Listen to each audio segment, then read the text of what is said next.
오늘 말씀 같이 한번 볼까요? 제목 같이 읽을까요? 시작. 한 번 더 읽어봅시다. 시작. 사사기 4장 1절에서 5절입니다. 우리 지난주 읽었던 본문 그대로인데 우리 한 번 더 같이 읽을까요? 에우시 주군이 시작.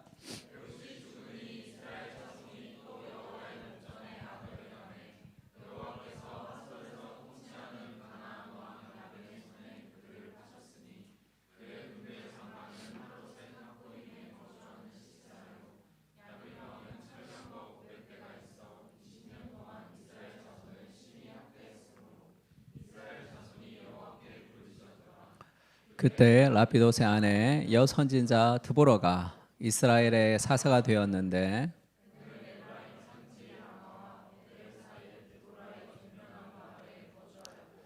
이스라엘 자손은 그에게 나아가 재판을 받더라. 이스라엘 자손이 또 여호와의 목전에 악을 행하며 여호와께서 하솔에서 통치하는 가나안 왕 야빈의 손에 그들을 파셨다. 이렇게 시작됩니다. 이 구절에서 원래 히브리어는 강조를 순서를 가지고 강조해요. 그러니까 제일 앞에 나와 있으면 그게 굉장히 강조하고 있습니다. 이 문장에서 어떤 단어가 제일 앞에 있을 것 같아요? 우리나라 성경은 이스라엘 자손, 영어는 the Lord 이렇게 되어 있는데 주어 동사를 써야 되니까 저렇게 쓴 건데 히브리 성경을 보면 제일 앞에 제일 강조하는 단어가 하나 있습니다. 어떤 것 같아요? 악을 행하며. 누가 얘기한 거야? 와, 틀렸습니다. 맞을 줄 알았지. 파셨다라는 거예요. 그리고 팔았다 이렇게 시작해요. 하나님이 이스라엘 민족을 팔았다라는 단어를 쓴다는 것은 이것은 엄청난 거예요. 하나님의 자녀인 이스라엘을 하나님이 쉽게 얘기하면 팔아버린 거야. 돈 받고 판 것처럼 그렇게 팔아버렸다. 그렇게 시작합니다.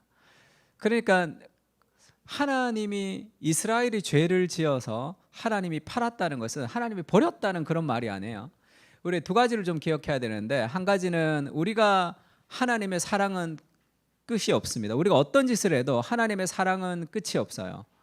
그것이 내가 무슨 죄를 지어도 어떤 좋은 결과를 이룬다는 뜻은 아닙니다. 우리가 죄를 지으면 그 죄에 대한 대가를 받는 거예요. 그것은 당연한 거죠. 우리가 죄를 지을 때 그 죄, 아무리 죄를 지어도 하나님 우리를 사랑하시니까 그 죄가 절대 안 좋게 만들어 버리는, 하나님이 좋게 만들어 버리는 그런 게 아니라 죄는 반드시 결과를 가지고 옵니다. 그래서 이스라엘 자손이 또 여호와의 목전에서 악을 행해서 가나안 왕 야빈이라는 사람, 그 시스라의 철병국 900대가 이스라엘을 다스리는 거예요. 이스라엘이 그들의 통치를 받을 수밖에 없습니다. 하나님을 떠난 삶의 결과죠. 근데 그것을 이스라엘이 죄를 지어서 자기들이 책임을 자기들의 죄의 결과를 가져왔다고 얘기하지 않고 하나님이 팔았다 이렇게 표현을 하는 거죠. 이것은 인간의 자유의지와 하나님의 주권을 이렇게 포함하는 말인데, 그러니까 이스라엘의 죄를 보면서 지금 고통을 당하는 겁니다. 죄는 반드시 대가가 있어요. 죄는 결과가 있습니다. 죄를 지었는데도 고통이 없는 일은 없어요. 하나님이 용서하신다 하더라도 우리 가정에 어떤 범죄가 들어왔습니다. 그래서 하나님의 용서를 통해서 하나님이 회복하시지만 그렇다고 우리 가정이 고통을 받지 않고 힘들지 않는 건 아니에요. 그 개인이 고통을 받지 않고 힘들지 않는 것도 아닙니다. 그것은 반드시 죄는 결과를 가져올 수 있는 거죠. 그럼에도 불구하고 하나님이 팔았다라는 것은 그렇지만 그 모든 것이 하나님의 손 안에 있다라는 것을 보여주고 있는 거예요. 내가 죄를 지으면 죄의 결과를 내가 받습니다. 그게 끝이 아니에요. 그 죄의 결과를 받았지만 그것을 통해서 하나님의 손 안에 있는 거예요. 그것이 하나님이 팔았다라는 표현을 쓴다는 것은 그럼에도 불구하고 그것을 하나님께서 아름답게 주권적인 역사로 우리의 성화의 과정으로 만들어 주실 수 있다라는 그런 의미입니다. 그래서 시스라의 이 야빈의 왕의 철병거 900대가 있는데 20년 동안 이스라엘 자손을 심히 학대했습니다. 이게 죄의 결과죠. 죄의 결과를 받지만 그러므로 그게 끝이 아니라는 거예요. 내가 죄를 지어서 죄의 결과를 받는다. 그렇다고 너는 버림을 받거나 끝이 아니라 하나님이 그 모든 것을 주관하신다는 거예요. 결과를 받지만. 그게 징계와 심판의 차이죠. 내가 죄를 지으면 하나님의 심판을 받고 죄를 안 짓고 하나님 말씀에 순종하면 복을 받고라고 그렇게 이분법적으로 나눌 수 있는 것이 아니라 죄를 지으면 사랑하지만 하나님이 징계하십니다. 그 죄에 대한 결과를 받게 하신다고. 그거를 통해서 그를 회복시키기를 원하시는 거죠. 그것이 너가 죄를 지었으니까 죄의 대가로 하나님의 심판이 있는 것이 아니라 그 죄로 인한 고통으로 인해서 그를 회복시키고 싶기 때문에 하나님이 그것을 허락하신다고 보면 됩니다. 내 아들아, 주의 징계하심을 경히 여기지 말며 그에게 꾸지람을 받을 때에 낙심하지 말라. 하나님이 우리를 꾸지람을 하실 때 낙심하지 말라는 거예요. 주께서 그 사랑하시는 자를 징계하시고 그가 받아들이시는 아들마다 채찍질 하심이라.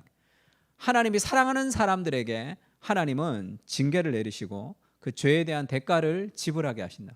왜냐하면 그가 그것을 통해서 회복하게 하라고. 하나님의 심판은 뭐죠? 로마서에 보면 뭐라고 나옵니까?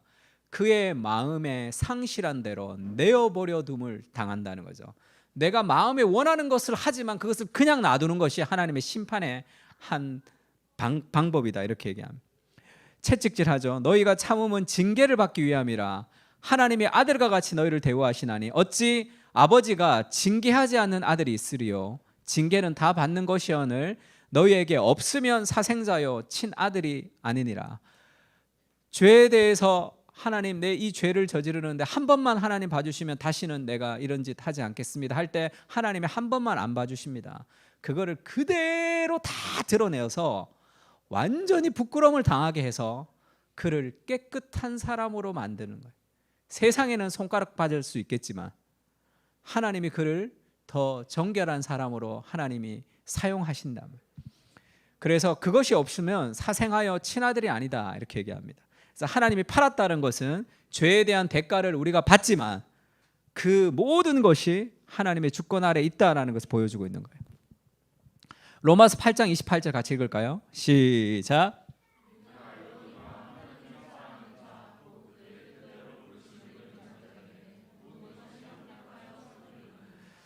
하나님을 사랑하는 모든 자는 모든 것이 합력하여 선을 이룹니다. 이 모든 것 중에는 나의 죄로 인한 실수와 실패까지도 포함되어 있어요. 내가 죄로 인해서 고통을 당합니다. 그럼에도 불구하고 그것을 하나님이 회복시키셔서 나중에는 그것이 우리를 더 겸손하게, 그것이 더 많은 사람들을 위로하는 하나님의 그런 도구로 하나님이 사용하신다는 거예요. 그러니까 두 가지를 기억해야 돼. 하나는 내가 어떤 죄를 지어도 어떤 정죄도 없는 상태, 그러면서 내가 죄에 대한 대가를 지불하지 않는 상태라는 것은 존재하지 않습니다. 그럼에도 불구하고 그런 나의 죄로 인한 고통이 내 삶 가운데 있는다 하더라도 그것은 내 삶을 거룩하게 하기 위한 하나님의 사랑에서 벗어나지는 않는다는 것을 좀 기억해야 돼요. 이 모든 것이 합력하여 선을 이루어 갑니다. 그 과정에 고통도 있고 아픔도 있고 슬픔도 있지만 하나님이 그것을 아름답게 만들어 가신다라는 것을 기억할 필요가 있습니다. 그래서 이스라엘은 그들의 죄로 인해서 철병거 900대라는 시스라의 그 다스림을 그들이 20년 동안 고통을 받았습니다. 철병거 900대가 너무 무서웠어요. 거기에 눌림을 당하는 거죠.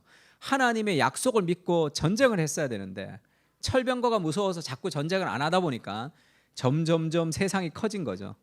그래서 그들이 세상으로부터 다스림을 받는 그런 상태가 됐습니다. 하나님의 교회가 세상을 다스려야 되는데, 하나님 나라를 정복해야 되는데 세상이 하나님의 교회를 정복해버린 그런 시대를 살아가는 거죠. 약속보다 더 큰 이 상식이 존재했기 때문에 그렇습니다. 그 고통은 그들의 죄로 인한 결과예요. 그럼에도 불구하고 이스라엘 자손은 여호와께 부르짖죠. 고통스러우니까, 힘드니까, 어려우니까 기도하잖아요. 그 기도를 통해서 하나님이 그들을 회복시키는 거죠. 그래서 그 내 죄로 인한 고통이라 하지만 그것을 통해서 하나님께서 우리를 더 아름답게 일하시는 하나님의 사랑이 있다는 걸 기억해야 돼요. 힘드니까 기도한단 말이에요. 이스라엘 자손의 여호와께 부르짖습니다. 이 기도가 회복의 시작이에요. 모든 변화는 기도에서부터 시작합니다. 기도라는 것은 내가 내 힘으로 살지 않고 하나님을 의지한다는 삶의 고백이기 때문에 그렇죠. 그렇게 시작이 돼요. 삶의 모든 변화는 그렇게 시작됩니다. 그래서 야고보서 4장 2절을 같이 읽을까요? 너희는 시작.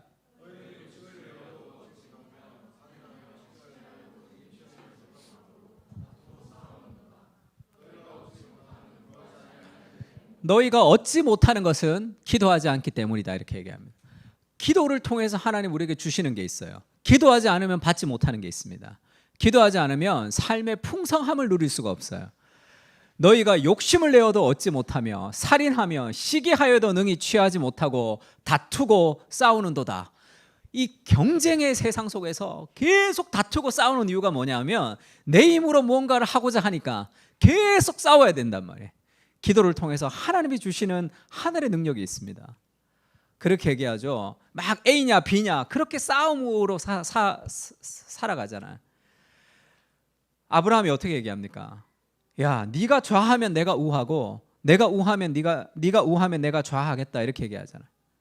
막 거기서 내가 어떻게 하면 조금 더 많은 땅을 차지할 수 있을까 싸우지 않잖아요. 그래서 롯이 정하면 그 뒤에 어떻게 되죠? 하나님이 나타나셔서 어떻게 해? 아브라함아 동서남북 사방을 다 바라봐라. 네가 밟는 모든 땅을 내가 너에게 줄 것이다. 그런 은혜의 역사가 필요한 거죠. 우리는 상식의 인생으로 싸우며 다투며 경쟁하며 살아가야 되는 것이 아니라 기도를 통해서 하나님이 열어주시는 세계가 펼쳐져야 됩니다. 그것이 우리의 삶의 어떤 변화의 시작이에요. 그래서 하나님께서 그 기도를 통해서 응답하시죠. 근데 하나님의 응답은 늘 사람의 생각하고는 다릅니다.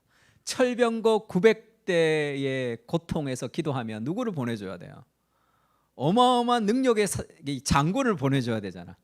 근데 그때 랍비돗의 아내 동네 아줌마 여선지자 드보라가 이스라엘의 사사가 되었다는 거예요. 그게 말이 안 되잖아. 철병거 900대를 그 900대로부터 우리를 구원해 달라고 기도했는데 하나님의 대안은 동네 아줌마가 하나님의 대안이란 말이에요. 집에서 애 키우고 있다가 아줌마가 사사가 된 거죠. 그러니까 이것이 인간의 생각으로는 도저히 상상할 수 없는 하나님의 방식이죠.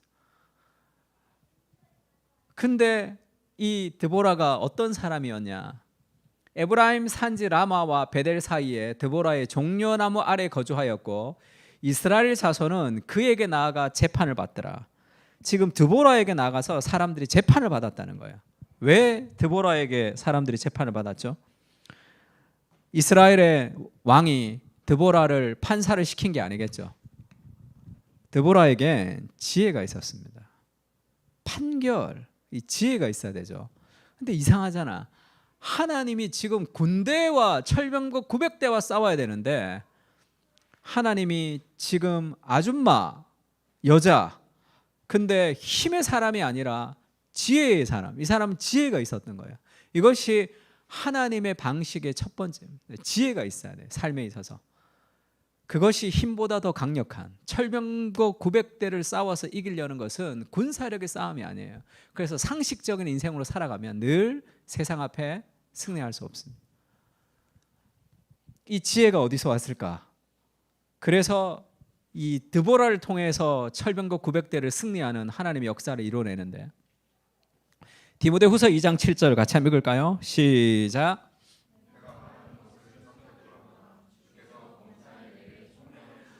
사도 바울이 디모데에게 그렇게 얘기합니다. 내가 말하는 것을 생각해라.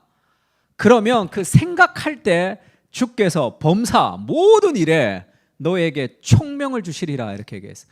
하나님이 주시는 삶의 총명이 있습니다. 신앙이 깊은 사람들 중에 지혜가 없는 사람은 한 사람도 없어요. 하나님과 가까운 사람 중에 지혜가 없는 사람이 없습니다. 목회를 잘 하시는 분들 만나보면 뭐에 깜짝깜짝 놀라냐 하면 판단이에요. 판단. 수많은 교회 안에 이런 일 저런 일이 있을 때 판단과 판단이 깜짝깜짝 놀란다고요. 목사님 그런 걸 어떻게 알았습니까? 내가 그렇게 막 물을 때가 있어요. 하나님 가까이 있을 때 오는 삶의 지혜가 있습니다. 내가 말하는 것이 뭐죠? 지금 디모데후서예요. 성경을 생각하는, 하나님의 말씀을 묵상할 때 범사에 하나님이 총명을 주십니다. 하나님의 말씀을 묵상할 때 오는 삶의 지혜가 있어요. 인생은 실력과 능력이 아니라 지혜란 말이에요. 직장생활 해봐요. 성적이 제일 좋은 사람이 직장생활 잘하는 게 아니란 말이에요. 직장생활이 어려운 이유가 뭡니까? 지혜가, 이럴 때 어떻게 판단하고 이 사람을 어떻게 대해야 되고 이 일을 어떻게 처리해야 되는지에 대한 삶의 지혜가 핵심이죠. 가정생활도 마찬가지입니다. 자녀를 키울 때도 마찬가지예요. 공부 잘하고 책만 읽는다고 자녀를 잘 키우는 것도 아니잖아요. 그 삶에 지혜로운 부모가 있습니다. 그것이 핵심이죠. 그게 어디서 오느냐? 하나님의 말씀을 묵상할 때 하늘로부터 오는 거예요. 예수님을 코너로 몰았죠. 가늠한 여자를 데리고 와서 이 여자를 용서하면 예수님이 율법을 어기는 사람이 되고, 이 여자를 정죄하면 아주 율법은 지키지만 매정한 인간이 되니까 예수님을 코너로 딱 몰았습니다. 인간적인 지혜의, 인간적인 정치의 술수의 끝판왕이죠. 그렇게 예수님을 완전히 코너로 딱 몰아버렸단 말이에요. 이제는 잡았다. 예수님이 땅에다 글씨를 쓰시죠. 그러면서 얼마나 멋있어. 바로 얘기하지도 않아. 화나가지고 바로 확 얘기하지도 않고 땅에 글씨를 쓴다. 누군가는 교육학적으로 그 포즈를 이렇게 가지는 거, 그것이 다른 사람들에게 어마어마한 기싸움에서 승리했다, 이렇게 해석하는 사람도 있어요. 뭐 그렇지는 않겠지만 예수님이 땅에 글씨를 쓰셨습니다. 그리고 나서 누구든지 죄 없는 자가 먼저 돌을 던져라, 이렇게 얘기하죠. 어른부터 어린아이까지 아무도 던지지 못하고 다 돌아가죠. 그게 어디서 오느냐는 거지. 그런 지혜가, 그런 삶의 지혜가 철병거 900대에서 승리하게 한단 말이에요. 그렇지 못하니까 철병거 900대가 어쩌고 저쩌고 온갖 불평을 다 하면서 살아가는 거예요. 그리고 그럼 내가 철병거 900대를 이겨보려고 해도 900대니까 이게 꿈쩍달싹할 수 없다고. 우리에게 필요한 것은 하늘의 지혜죠. 말씀을 떠난 지혜, 하늘의 지혜가 아닌 이 세상의 지식이라는 것은, 그것은 다 인간적인 술수에 불과해요. 아히도빌이라는 이 다윗의 책사가 있었습니다. 정말 똑똑한 사람이에요. 이 사람이 판단이 엄청나게 머리 회전이 빠르고 판단력이 좋은 사람이에요. 직장생활 했으면 잘했을 거예요. 이 성경에서는 이 사람을 어떻게 얘기하냐면, 아히도벨이 베푸는 계략은 사람이 하나님께 물어서 받은 말씀과 같은 것이래. 그러니까 이 친구가 뭐 이렇게 하자 저렇게 하자 그러면 그거는 너무 정확하게 다 되는 거예요. 사람이 하나님한테 받아서 할 정도로 정말 똑똑한 사람이었습니다. 아히도벨의 모든 계략은 다윗에게나 압살롬에게나 그와 같이 여겨졌더라. 다윗하고 있을 때도 아주 머리가 좋았는데 압살롬이 반역을 했더니까 압살롬한테 딱 붙어버렸습니다. 그래서 머리가 빠르니까 그렇겠죠. 이게 어디가 지금 내 삶에 이로울까 하니까, 지금은 다윗이 아니라 압살롬이 대세구나 해서 압살롬한테 딱 붙어버렸어요. 다윗을 배신하고. 그러니까 이제 압살롬이 잘 돼야 되잖아요. 그러니까 다윗을 죽여버려야 되는데 머리를 씁니다. 아주 기가 막히게 써요. 그러면서 어떤 책량을 내는데 그거는 다윗의 약점을 딱 찌른 거였어요. 압살롬과 온 이스라엘 사람이 이르되 아렉 사람 후세의 계략은 아히도벨의 계략보다 낫다 하니, 이게 무슨 얘기냐면 후세라는 사람이 다윗의 충신입니다. 다윗이 후세를 압살롬에게 보내요. 그러니까 스파이 노릇하는 게 후세가. 그래서 다윗에게 유리하게 얘기를 합니다. 근데 아히도벨은 지금 다윗이 멀리 못 갔으니까 정비 전에, 강을 건너기 전에 오늘 군사를 보내서 죽이면 죽일 수 있다, 이렇게 얘기했어요. 핵심을 찔렀어요. 근데 후세가 막 다윗을 살리려고 막 그러죠. 당신의 아버지는 아주 머리가 좋은 장군이다. 지금 가는 거 모르겠냐? 숨어 있다가 우리가 당한다. 조금 더 정비를 하고 그쪽이 어떻게 하는지를 좀 보고 우리가 결정을 해야 된다, 이렇게 얘기했어요. 아히도빌이 맞았죠. 아히도빌의 생각대로 했으면 다윗은 죽고 압살롬은 승리했을 겁니다.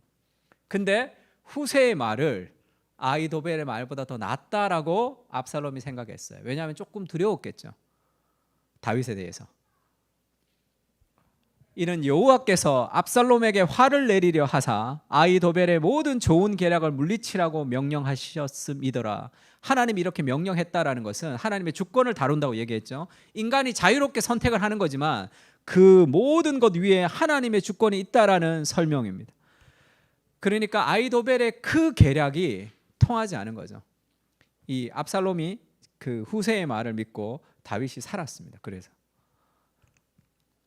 결론이 어떻게 되죠? 아히도벨이 자기 계략이 시행되지 못함을 보고 나귀의 안장을 지우고 일어나 고향으로 돌아가 자기 집에 이르러 집을 정리하고 스스로 목매어 죽었습니다. 왜 그렇죠? 정말 똑똑한 사람이거든요.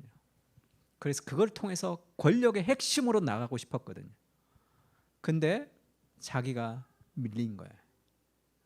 그걸 견딜 수 없어 하는 거죠. 똑똑하고 능력 있는 사람의 특징이 뭡니까? 내가 마음먹으면 다 할 수 있어. 그것이 하나님의 나라를 망치는 일이죠. 자기 인생을 망치고 하나님 나라를 망칩니다. 겸손히 일하는 거예요. 겸손히 승리하게 되는 겁니다. 그러니까 이 사람이 승승장구했단 말이에요. 그 실패를 받아들일 수 없는 거죠, 자기 삶에. 그래서 자기의 인생의 꿈인 그 이 똑똑함을 가지고 내가 세상의 권력으로 한번 나가보겠다는 그것이 좌절되면서 그냥 무너지는, 하나님의 말씀을 떠난 세상의 지혜가 그런 거예요. 하나님의 말씀 안에 있는 지혜는 이게 뭔가 내가 실수할 때도 있고 실패할 때도 있고 잘못될 때도 있죠. 그럼에도 불구하고 모든 것이 합력하여 선을 이룬다는 하나님의 주권에 대한 신뢰가 있을 때 우리의 그 실패는 또 다른 회복의 시작이 될 수 있단 말이에요. 근데 나의 머리를 의지하고 살아가는 사람들은 내가 실패하면 끝인 거죠.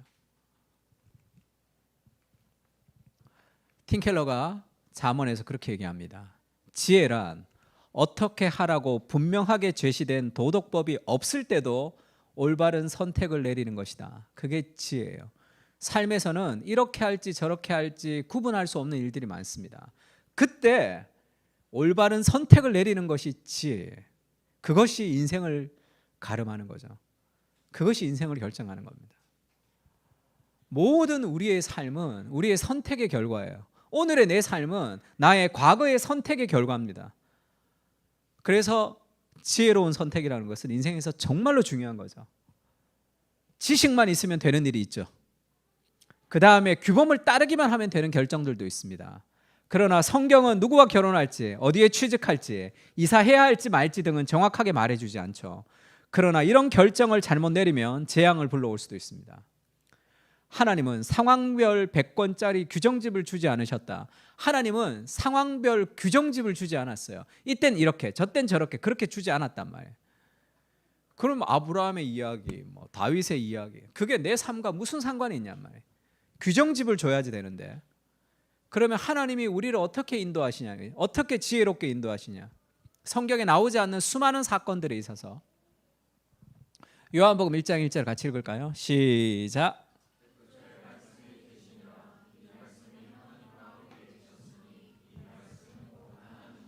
태초에 말씀이 계셨다 할 때 이 말씀은 헬라어로 로고스입니다. 로고스가 말이란 뜻이기도 하지만 헬라 철학자들이 궁극적인 진리라고 생각했던 것이 로고스예요. 그 국민윤리 시간에 배웠던 아르케랑 비슷합니다. 그러니까 시작, 근원. 그러니까 궁극적 진리. 대부분의 철학자들과 인생의 궁극적인 진리를 사람들은 어떤 깨달음이라고 생각하는 거예요. 그래서 요즘도 자기계발서 보면 돈 버는 사람들은 이 돈의 길이 있다 뭐 이렇게 얘기하잖아요. 그건 무언가 내가 열심히 공부를 하면서 뭔가 이렇게 딱 남들이 못 보는 뭔가를 딱 깨달은 어떤 그런 성공과 운이라는 것이 어떤 깨달음에 있다고 보는 거죠. 지금도 그런 식의 사고를 사람들이 다 하고 있습니다. 그래서 돌을 닦기도 하고 뭐를 하기도 하면서 뭔가를 딱 깨달은 그 진리, 그거를 찾는 거죠. 근데 성경은 태초에 진리가 있었는데, 태초에 궁극적 진리가 있는데, 그것이 뭐냐 하면 그리스도라는 한 인격이다, 그렇게 얘기하는 거예요. 너희가 궁극적으로 찾는 진리, 그것은 어떤 깨달음도 아니고 어떤 물체도 아니고 어떤 사건도 아니고 그것은 한 인격이다고 얘기해요. 그 인격과의 만남이 그 삶의 모든 것을 회복시키는 진리의 시작이 된다 얘기합니다. 이 말씀, 이 로고스가 하나님과 함께 계셨으니 이 로고스는 곧 하나님이시다. 삼위일체 예수님에 대해서 얘기하는 거죠. 그러면서 1장 14절 그렇게 얘기합니다. 읽을까요? 시작. 우리가 그의 영광을 보니 아버지 독생자의 영광이요 은혜와 진리가 충만하더라. 그 로고스가 육신 사람이 되었다는, 우리 가운데 거했다는 말은 터버너클, 장막을 쳤다, 텐트를 쳤다는 얘기죠. 이것은 모세 시대에 성막을 쳤다라는 뜻입니다. 그러니까 모세 시대에 성막을 친 하나님의 임재가, 그게 예수 그리스도가 말씀이 육신이 되어 이 땅 가운데 오셨다는 거예요. 너희가 찾는 인생의 궁극적인 진리, 그것은 사람이 되어서 이 땅 가운데 인격으로 오셨다는 거예요. 그 그리스도를 인격적으로 만날 때 인생의 참된 진리와 지혜가 거기서 온다는 거예요. 그리스도와의 교제에서 인생의 모든 지혜가 시작이 되는 거예요. 올해 하나님이 저와 우리 교회에게 주시는 두 가지 어떤 하나의 방향이 있다면, 첫 번째는 그리스도 중심 성경 읽기입니다. 성경은 그리스도 중심으로 읽어야 돼요. 이게 무슨 얘기냐면 성경을 통해서 우리는 그리스도라는 인격을 경험하는 겁니다. 성경은 책이 아니에요. 성경은 예수 그리스도라는 인격, 살아있는 그리스도 인격을 만나는 겁니다. 그리스도 중심 성경 읽기를 작년 한 해 동안 영상을 찍었고 분당 우리 교회에서 지금 책이 나왔습니다. 10월까지 이제 3권의 책이 나올 텐데, 하나님이 저와 우리 교회에게 주신 사명이라고 생각해요. 그것은 평신도들에게 성경을 그리스도 중심적으로 읽도록 하는 그 일들에 하나님이 부르셨다라는 생각이 있습니다. 두 번째 책은 지금 에드먼드 클라우니, 팀 켈러의 스승이죠. 팀 켈러가 그리스도 중심 설교에 대해서, 제가 팀 켈러를 만나기 전에는, 어제 소천하셨는데, 어제 돌아가셨는데, 그 팀 켈러를 만나기 전에는 그리스도 중심 설교에 대해서는 알고는 있었습니다. 근데 그게 많은 설교 중에 하나인지 아니면 정말 그리스도 중심 설교가 설교의 핵심인지에 대한 판단이 잘 서질 않았어요. 팀 켈러를 통해서 그리스도 중심적으로 설교를 하는 것이, 그것이 성도들을 그리스도를 만나게 하는 복음의 비밀이라는 것을 깨달았습니다. 그 확신을 들었어요. 그 팀 켈러가 에드먼드 클라우니에게 배웠습니다. 이게 벌써 20년도 더 전에 나온 책인데 아직 번역이 안 됐어요. 그래서 번역을 좀 해야 되겠다 해서 다음 출판사랑 함께하고 우리 시간교회 이정규 목사가 돈을 좀 내가지고 번역을 했습니다. 그러니까 두 사람 번역을 시켜가지고 지금 이번 주에 책이 나와요. 이번 주에 나오는데, 그래서 그리스도 중심 성경 읽기지. 이게 원래 Preaching Christ in all of Scripture, 모든 성경에서 그리스도를 설교하라라는 에드먼드 클라우니 책입니다. 목사님들에게 그리스도 중심적 설교에 대해서, 그리고 성도들에게 그리스도 중심적 성경 읽기에 대해서, 그것이 신앙의 핵심과 같은 거예요. 신앙의 핵심. 그래서 우리는 성경 속에서 그리스도라는 인격을 만날 때 그때 삶의 지혜가 생긴단 말이에요. 그것이 철병고 900대를 이기는 힘이 거기서 오는 거예요. 힘든 직장생활, 힘든 가정생활, 우리 삶 속에서 그것을 어떻게 하면 이길 수 있을지에 대한 인간적인 생각이 아니라 하늘의 지혜가 있어야 된다. A냐 B냐의 싸움이 아니라 하늘에서 씨가 떨어져야지 그때 하나님의 일들이 풀려가는 거죠. 찰스 펄즈는 그렇게 얘기합니다. 젊은이, 영국의 모든 자그마한 동네에도 그게 어디에 있든지 런던으로 통하는 길이 있다는 것을 알고 있는가? 지금 우리가 뭐 쉽게 얘기하면 어디에, 전국에 어디에 있든지 청와대로 가라 그러면 가죠. 길을 찾아서 가면 되잖아. 영국의 모든 동네에도 런던으로 통하는 길이 있는 걸 알고 있는가? 성경의 모든 본문도 마찬가지라 성경의 수도로 통하는 길이 있는데 바로 그리스도라네. 나는 아직 그리스도로 통하는 길을 품고 있지 않는 본문을 만난 적이 없네. 만에 하나 그리스도로 통하는 길을 품고 있지 않는 본문을 발견한다면, 이게 뭐예요? 성경을 봤는데 그리스도 중심적이지 아니라면 내가 아직 부족하다는 거죠. 나는 어떻게 하든 길 하나를 만들 것이네. 담벼락을 넘고 도랑물을 건너서라도 나의 주님께로 나아갈 것이네. 설교란 그 안에 그리스도의 향취가 나지 않으면 아무런 유익도 끼칠 수 없기 때문이지. 찰스 스펄전이 얘기했던 그리스도 중심이죠. 책도 마찬가지, 성경 읽기도 마찬가지죠. 지금 엠마오 마을로 가는 제자들이 예수님의 부활을 믿지 못하고 굉장히 힘들어하면서 내려갈 때 예수님이 그들을 만나서 그렇게 얘기합니다. 이르시되 미련하고 선지자들이 말한 것을 마음에 더디 믿는 자들이여, 왜 그렇게 모르냐? 너네 성경을 읽는데 왜 모르냐? 그리스도가 이런 고난을 받고 자기의 영광에 들어가야 할 것이 아니냐 하시고, 이에 모세와, 이거 모세오경이죠, 모든 선지자의 글, 이 역사서 예언서입니다. 모든 성경에 쓴 바, 구약 성경이죠, 자기에게 관한 것을 자세히 설명하시냐. 모든 성경은 그리스도에 대한 얘기입니다. 성경의 주인공은 그리스도예요. 그래서 성경에서 그리스도라는 인격을 만나야지 내 삶이 변화되는 거예요. 성경을 읽고 오늘의 내 삶에 하나하나를 적용하는 그것이 성경이 아니라, 그러면 성경이 어떤 교훈집이 된단 말이에요. 오늘 내 삶을 인도하는, 오늘 내 삶을 도와주는 무언가 하나의 명제가 성경이 되는 것이 아니라, 그 전에 성경 안에서 그리스도라는 인격을 경험할 때 그와 교제하고 그와 사귀고 그와 사랑하면서 우리 삶 속에 다양한 삶의 역할들을 우리가 행할 수 있단 말이에요. 시편 34편에 이런 말씀이 있습니다. 같이 읽을까요? 시작. 여호와의 선하심을 맛보아 알지어다, 이렇게 얘기한다. 그것이 신앙의 핵심이죠.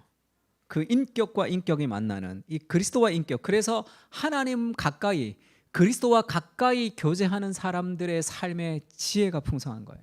삶 속에서 깜짝깜짝 놀랄 정도로, 야, 이거를 어떻게 그렇게 판단했을까 할 정도의 수많은 지혜들은 다 거기서 나옵니다. 존 오웬이 그렇게 얘기했어요. 성령에 속한 생각을 하라. 그렇게 존 오웬이 이 얘기를 많이 했는데, 마음의 영적인 일에 대한 관념이나 의식을 갖는다는 것이 아니다라는, 관념과 의식을 갖는 게 아니에요. 신앙적인 의무들을 꾸준히 많이 행하는 것도 아니래요. 매일 말씀 보고 기도하는 그것만도 아니라는 거예요. 그런 일은 마음에 은혜가 없어도 꾸준히 할 수 있어요. 마음에 은혜가 없어도 매일 성경 보고 기도하고도 할 수 있습니다. 다시 말해 온갖 중요한 교리들을 다 익혀 섭렵하고 성경이 제시하는 원칙을 따라 종교적, 윤리적 의무를 다 하지만 마음의 은혜가 조금 더 없을 수 있죠. 그럴 수 있죠. 신앙생활을 다 하지만 성령에 속한 생각을 한다는 것은 하늘의 것들, 특히 하나님 우편에 계신 그리스도를 진정으로 기뻐한다는 말이다. 그것이 생생한 인격으로 다가와서 그것과 어떤 교류가 있어야 되는 거예요. 그리스도 안에서 같이 읽을까요? 시작.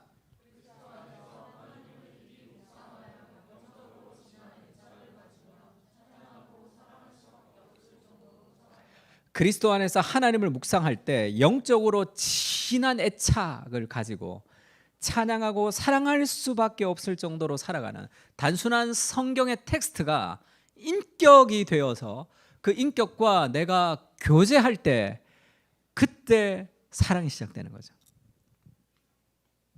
어거스틴의 고백록에서 그렇게 얘기합니다. 고백록이 유명한 그림이죠. 이게 아우구스티누스라고 하는데, 요새는 지금 이 아구스티누스가 여기가 창문이 있어요. 원래 여기가 창문이 있고 이 손에 든 게 심장입니다. 자기 심장이 불타고 있어요. 하나님의 사랑으로 심장이 불타고 있는데, 이 불타는 이 불이 어디로 가냐면, 창문이 여기 열렸으니까 원래 바람이 일로 불면 이 심장이 이렇게 날아가야 되죠. 그런데 이 어거스틴의 그림은 그렇지 않습니다. 이 창문이 있는 쪽으로 가요. 바람이 부는 쪽으로 안 가고 하나님이라는 태양, 하나님을 향해서 이 불타는 사랑이 하나님을 향해 가고 있다라는 그 사랑의 순서에 대해서 얘기하고 있는 겁니다. 어거스틴의 고백록에 이런 말이 있어요. 하나님을 사랑한다고 말할 때 그것은 어떤 공간에도 담을 수 없는 빛이 내 심령에 가득 일렁인대요. 어떤 시간도 품을 수 없는 노랫소리가 그득하답니다. 어떤 바람도 실어다 주지 못할 향기를 거기서 맡습니다. 먹어도 질리지 않는 진미를 맛봅니다. 아무리 끌어안아도 끝이 없는 포만감이 있습니다. 내가 하나님을 사랑할 때만입니다. 이게 생생한 실체죠. 하나님의 생생한 실체를 경험하지 못하는 사람은 어떤 하나님의 실체가 아닌 다른 실체, 하나님의 실체의 파편, 뭐죠? 어떤 공간을 막 좋아해. 제일 좋아해. 여행 가서 보는 어떤 공간, 그것이 인생의 어떤 꿈이에요. 그 다음에 어떤 시간과 노랫소리, 좋아하는 음악, 뭐 그런 것들에 사로잡히는 거죠. 그러면 막 어떤 향기, 막 좋은 거, 뭐 예쁜 거, 그런 거 모으고 막 그렇게 살아가는 거예요. 먹어도 막 맛있는 거 먹는 거, 그것이 삶의 어떤 목적이 되는 거예요. 그런데 그것은 다 하나님으로부터, 모든 세상의 아름다움은 하나님의 아름다움의 반영이죠. 그 모든 것은 다 그리스도 안에 있는 거예요, 사실. 그래서 내가 맛있는 걸 먹는 거, 내가 좋은 데 가는 거, 그리고 내가 좋은 음악을 듣는 그 모든 것보다 더 생생한 실체, 내가 하나님을 사랑할 때 아무리 끌어안아도 끝이 없는 포만감이 있다. 먹어도 질리지 않는 그 완전한 실체가 되시는 그 그리스도의 인격을 경험할 때 누리는 삶의 만족이죠. 뭔가를 먹지 않아도, 뭔가를 누리지 않아도 그리스도 안에 그 모든 것이 있음을 누리는 거예요. 팀 켈러가 The gospel changes everything, 그렇게 얘기해요.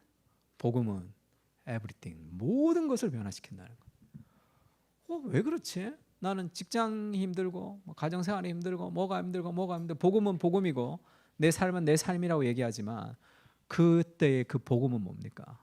그리스도라는 인격이, 그리스도 인격을 만나는 것이 복음. 그러니까 우리가 성경을 읽고 성경을 묵상할 때 우리가 가지는 삶의 지혜라는 것은 그리스도라는 생생한 인격의 실체를 경험하는 겁니다. 그래서 그게 쉽지가 않아요. 그게 설교로 설명하기도 쉽지도 않고, 왜냐하면 베스킨라빈스 31을 전혀 모르는 사람이 있어.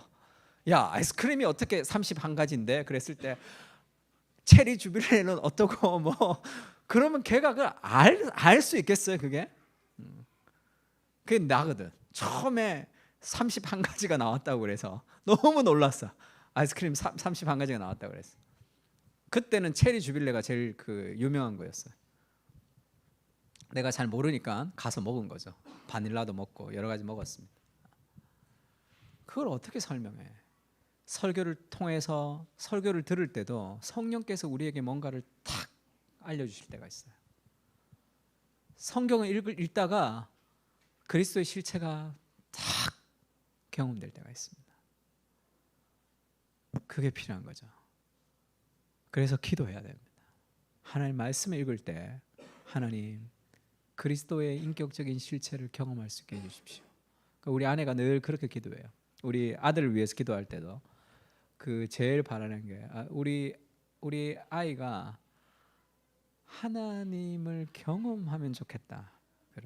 그러면 야 말씀 읽어라, 기도해라, 뭐 그런 게 이제 중요한 게 아니니까 하나님의 사랑을 깊이 좀 만났으면 좋겠다, 이런 얘기를 많이 해요. 기도할 때도 그렇게 기도합니다. 그러면 뭐 1번 말씀 보기, 뭐 2번 기도하기, 3번 뭐 하기, 그런 게 아니잖아. 사랑하면 다 하게 돼 있어. 그것을 사모해야 됩니다. 그리스도의 인격을 경험합시다. 우리 옆에 있는 사람 그렇게 한번 인사합시다. 그리스도의 인격을 경험합시다. 그렇게 한번 인사해요. 그래서 말씀 읽는 거예요. 그리스도 중심적으로 성경 읽는 겁니다.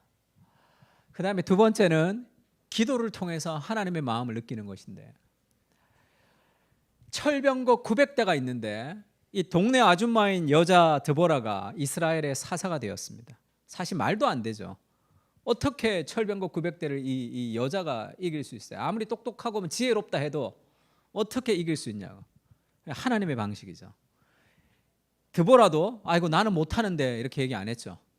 그리고 아이고 이게 철병거 900대는 안 되는데 그렇게 얘기하지도 않습니다. 불평불만하지도 않아요. 왜냐하면 하나님의 마음을 가졌거든요. 사사기 5장 6절에서 8절입니다. 같이 읽을까요? 아나세 아들 시작.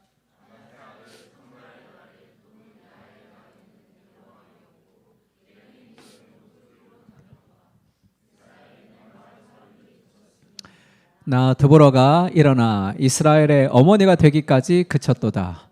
무리가 새 신들을 택하였으므로 그때의 전쟁이 성문에 이르렀으나 이스라엘의 4만 명 중에 방패와 창이 보였던가. 지금 삼갈의 날과 야일의 날에 대로가 비었다는 게 뭐예요? 왜 행인들이 오솔길로 다녔죠? 철병거가 무서워서 다 숨어서 안 보이게 다녀요. 대로가 비어버렸어요. 이스라엘이 지금 전쟁을 통해서 약속의 땅을 정복해야 되는 사명이 있는데 다 숨어버렸어요. 이스라엘 마을 사람들이 그쳤습니다. 언제까지? 드보라가 이스라엘의 어머니가 되기까지 거쳤다. 그래서 내가 연약한 여자지만 내가 일어날 수밖에 없었다. 왜냐하면 무리가 새 신들을 택했어요. 그 철명국 900대 밑에서 그냥 다스림을 받는 그런 돈과 명예와 성공과 세상의 어떤 노예로, 우상으로 살아가는 거죠. 그때 전쟁이 성문에 이르렀으나 이스라엘의 4만 명 중에 방패와 창이 보였던가? 싸우려고 하는 사람이 아무도 없었다는 거예요. 철병국 900대 밑에 힘들다 하고 있었을 때 드보라가 일어납니다. 하나님이 마음을 주시는 거예요. 이 거룩한 슬픔을 통해서 일어나. 인생의 모든 하나님의 꿈들은 슬픔을 통해서 나요. 이 거룩한 슬픔. 그것은 뭐라 그럴까요? 자신의 한계를 넘어서 버립니다. 나 여잔데, 나 못하는데, 나 동네 아줌마인데, 그런 삶의 한계를 넘어버릴 정도로 마음이 아파져요. 내가 일어나지 않으면 안 될 정도로. 그것이 하나님이 주시는 비전의 특징입니다. 남들한테 얘기하면 뭐라 그럴까요? 웃기고 있다 그러겠죠. 동네 아줌마가 철병국 900대를 드보라가 사사가 된다는 이게 말이 됩니까? 상식으로 살아가는 인생은 늘 상식 이상의 능력을 경험하지 못합니다. 그래서 삶이 지루한 거예요. 내 상식대로 살아가야 되니까. 드보라는 그것이 너무 마음이 아파서 이스라엘의 사사로 자기가 일어나는 거죠. 비전 유형이라는 앤디 스탠리 책이 있습니다. 느헤미야의 리더십을 정리한 책인데, 비전이라는 것은 잉태돼요. 처음에는 작은 마음으로부터 시작됩니다. 근데 그게 사라지지가 않아. 그게 사라지지가 않고 점점 커진다고. 그래서 기도하게 되는 거죠. 비전이 있는 인생은 기도하게 되어 있습니다. 내 상식으로 살아가는 인생은 기도하지 않아도 돼요. 인간적인 노력만큼 인생이 가니까. 그러나 마음에 어떤 하나님 주시는 거룩한 슬픔이 있는 사람들은 기도할 수밖에 없죠. 인간의 상식으로 이룰 수 없기 때문에 그렇습니다. 내 힘으로 이룰 수 없기 때문에 그래요. 느헤미야의 비전은 관심과 괴로움에서 비롯되는 거예요. 내가 있는 관심, 내가 있는 삶의 괴로움을 하나님께서 우리를 부르시는 거죠. 하나님이 주신 비전은 거룩한 불만족에서 시작되죠. 하나님의 비전과 하나님의 비전이 아닌 것의 차이는, 하나님의 비전이 아닌 사람은 늘 불평합니다. 늘 불평해요. 세상을 변화시키지 못하고, 세상이 더럽다고 불평하고, 교회가 썩었다고 불평하고, 온갖 불평들이 많아요. 그것은 하나님의 비전은 그렇지 않습니다. 하나님의 비전은 이 거룩한 불만족 속에서 내가 무엇을 해야 될지 하나님이 우리를 부르신다는 거죠. 하나님은 우리 안에 비전을 잉태시키죠. 하나님의 비전은 도덕적 명령처럼 느껴집니다. 도덕적 명령이 뭐라 그랬죠? 내가 안 해도 되는데 내가 안 하면 죄 짓는 것 같은 느낌이 들어요. 내가 안 해도 되는데, 그래서 두 가지 마음을 우리가 하나님께서 두 가지 마음을 극복하게 하시는데, 내가 이걸 통해서 뭔가 더 드러나고 싶은 그런 마음, 그리고 내가 능력이 없는데 나 같은 게 어떻게 이런 거 해야 될까라는 두 가지 마음을 다 극복시킵니다. 하나님의 비전은 그 가운데를 균형 있게 통과해요. 나는 할 수 없지만 거부할 수 없는 하나님의 마음이 우리를 인도한단 말이에요. 기도를 통해서 점점 구체화된다. 그리고 하나님이 세상에 하시려는 것과 같은 선상에 있습니다. 하나님이 이 일을 기뻐하신다. 우리가 유명한 얘기 있죠. 생텍쥐베르가 했던 얘기 중에 이런 얘기가 있습니다. 만약 배를 만들고 싶다면 사람을 불러 모아 목재를 마련하고 임무를 부여하고 일을 분배할 것이 아니라 그들에게 무한히 넓은 바다에 대한 비전을 보여주라는 거예요. 배를 만들려면 야, 배 만들래 와서 목재 주고 지금 임무 주고 그렇게 뚝딱뚝딱 해서 배를 만드는 게 아니라 바다를 보여줘야 돼. 그 넓은 바다를 항해하는 그 바다의 비전을 보여줄 때 삶에서 배를 만들고 온갖 걸 다 하는 거죠. 하나님이 사람을 인도하실 때 그 방식입니다. 너 배 좀 만들자. 이리 와. 이거 하고 이거 준비하고 이거 하고 이거 하고 이거. 그게 세상의 방식이죠. 힘들고 어렵고 그렇게 배를 만드는 거예요. 하나님이 바다의 비전을 보여주는 거죠. 그 비전에 사로잡힐 때 인생의 배를 만드는 거죠. 빌립보서 2장 13절 같이 읽을까요? 시작.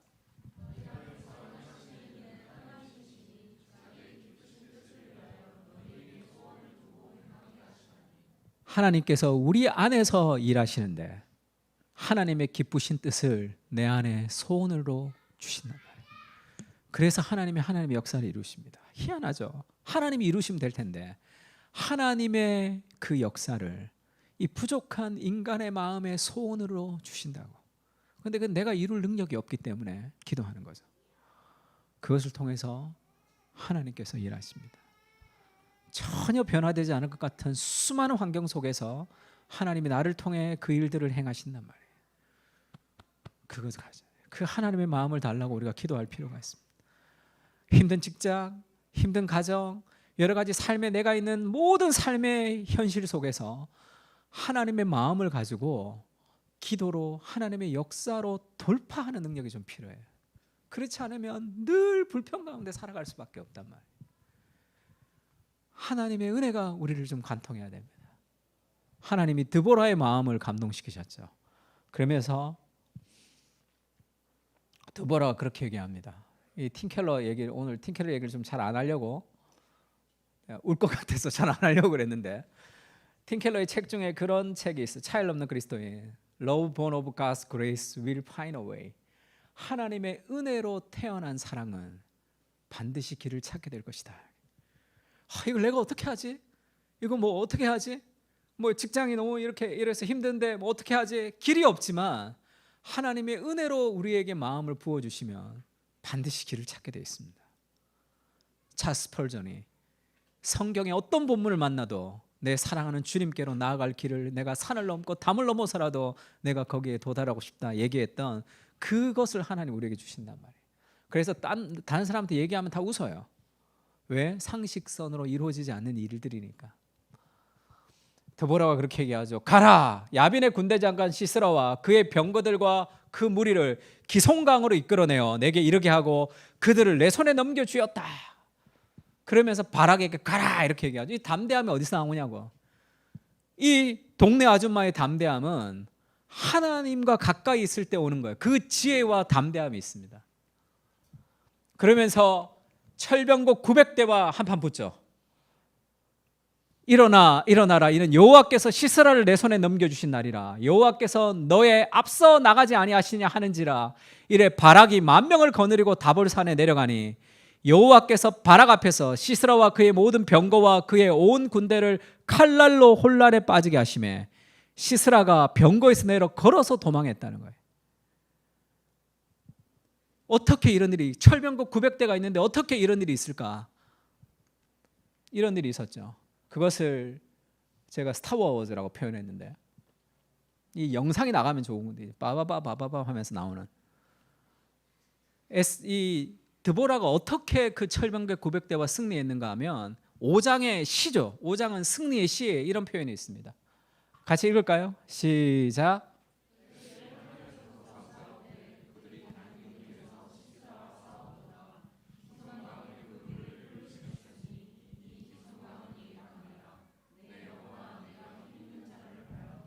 별들이 하늘에서 싸웠다. 이게 무슨 말인 것 같아요? 시인데 천둥과 번개가 쳤다는 뜻입니다.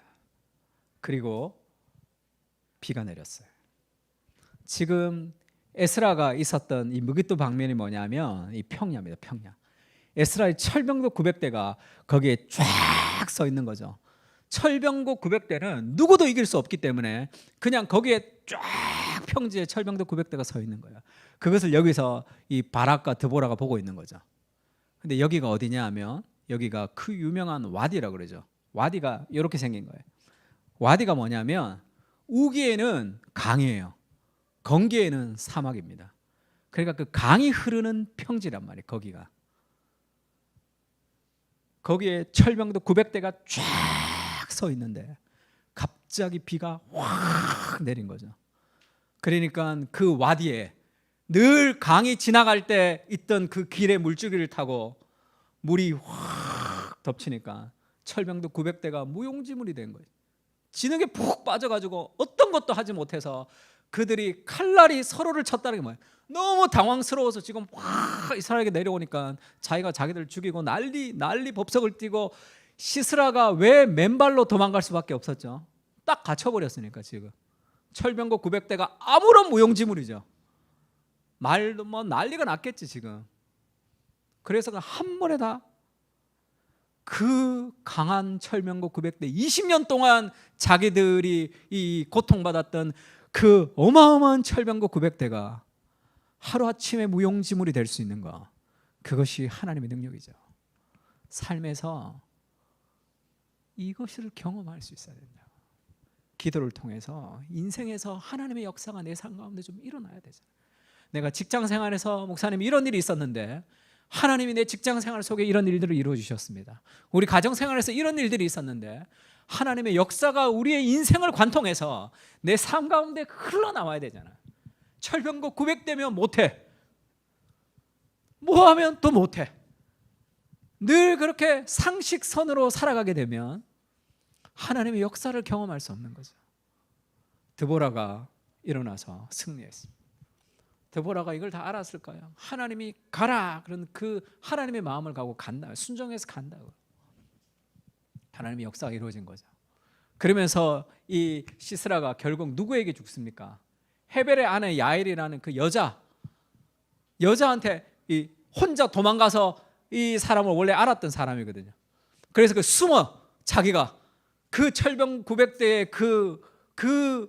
뭐 능력이 있었던 이 시스라가 도망가가지고 지금 혼자 도망가서 그 동네 아줌마한테 너 잘 알지? 나 좀 숨겨줘. 그러면서 뭐라고 얘기한 줄 알아요?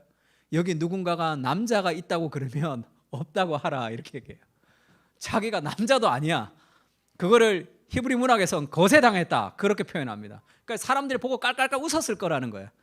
철병거 900대에 그렇게 무서웠던 시스라가 남자도 아닌 거세당한 남자가 돼가지고 지금 남자 찾으면 나 없다 해 이러면서 아줌마한테 부탁하고 숨어 있다가 이 아줌마가 그냥 잠자는 걸 때려서 죽은 거예요. 지금 사사기에서 우리에게 계속 반복해서 보여주는 게 뭡니까?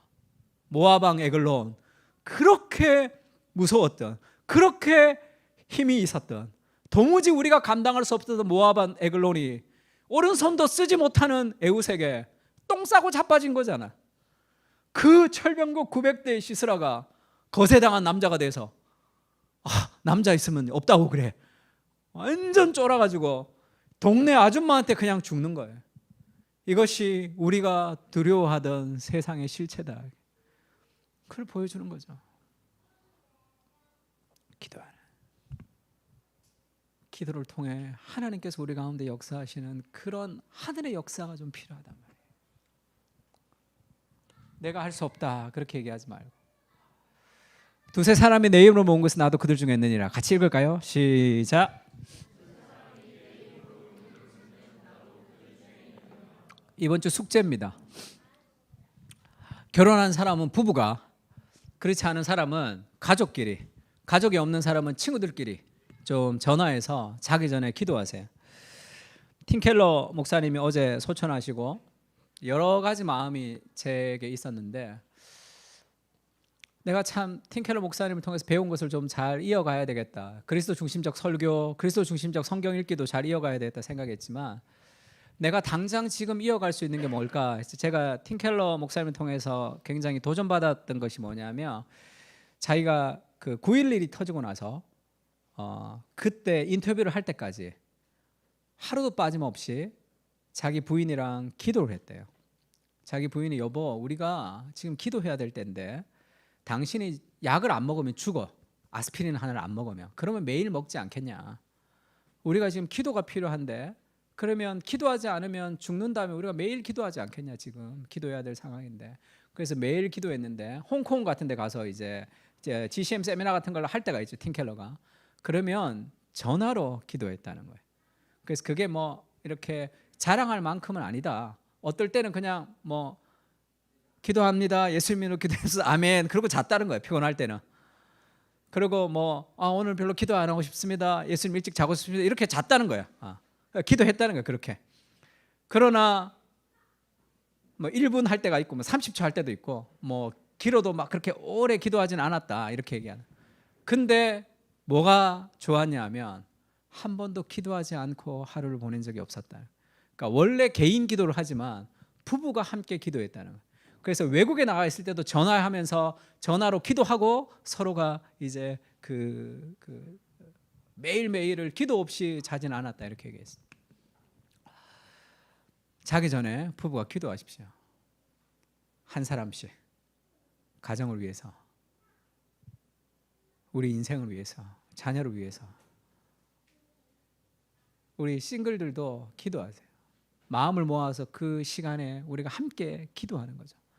2-3 사람이 내 이름으로 모인 곳에 나도 그들 중에 있다. 그 기도가 우리를 변화시킵니다. 짧아도 괜찮아요. 매일 내가 기도하겠다. 부부가 손을 잡고 좀 기도하십시오. 싸운 날은 목사님 어떻게 합니까? 그래도 좀 기도하세요. 네. 하나님의 말씀에 순종한다고 생각하고 싸우면 짜증나게 기도하세요. 저 인간을 변화시켜 주십시오. 기도하든지.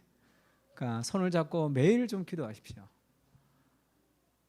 그 기도를 통해서 하나님이 우리와 우리의 교회를 통해 하나님의 역사가 흘러가는, 동네 아줌마인 이 드보라가 시스라의 철병거 900대를 이기는 그런 역사가 있는 거예요. 상식선의 인생이 아니라 비전의 인생으로 좀 살았으면 좋겠습니다. 갈라디아서 마지막으로 한번 읽어볼까요? 시작.